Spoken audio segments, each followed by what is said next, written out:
They are so tiny you might not see them, but mini-beasts are everywhere. Slugs, bugs, beetles too. There's room for all sorts in the Minibeast Zoo. They might have dozens of legs, or none at all. But one thing they all have, they're all very small.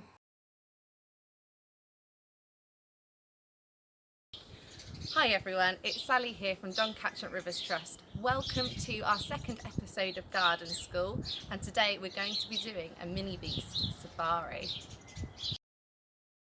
So our first survey method for finding mini-beasts is going to be the Pitfall trap.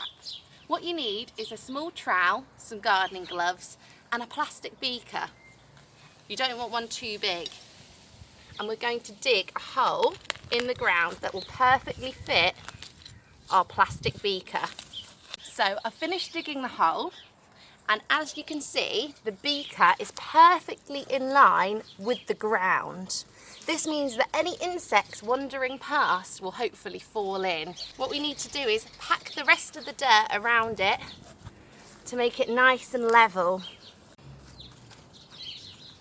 So there's our pitfall trap, the perfect trap to catch mini beasts.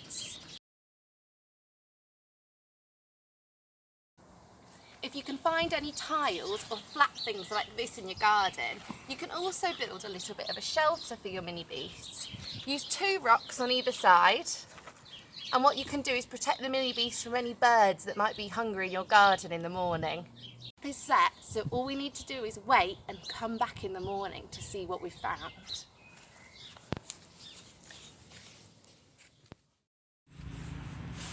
So I'm back in the garden this morning to check on my trap, and have a look at this. We've caught a centipede. So what's the difference between a centipede and a millipede? Well, it's not actually to do with the number of legs at all. See how flat this centipede is, with all his legs sticking out on the sides.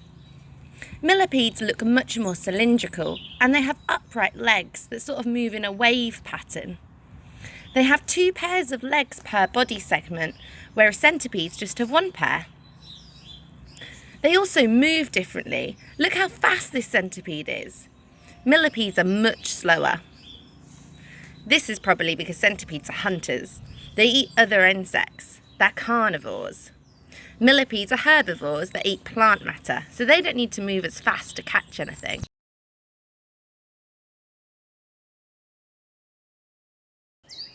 Hi everyone, so we're going to be trying our next survey method now, which is tree shaking. And what you need for this is a good stick and something to catch the insects that we shake off with. So you can use an upside down umbrella, that works quite well, or you can use a white sheet to place under the branches. And then you just need to give the tree a bit of a whack and a shake.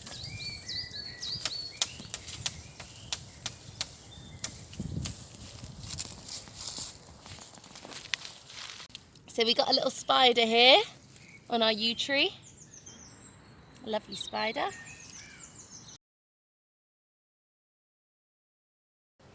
There are other ways to find mini beasts too.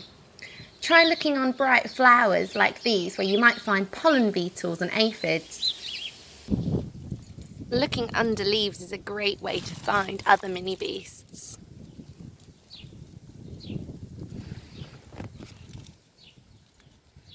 Look at this tiny snail.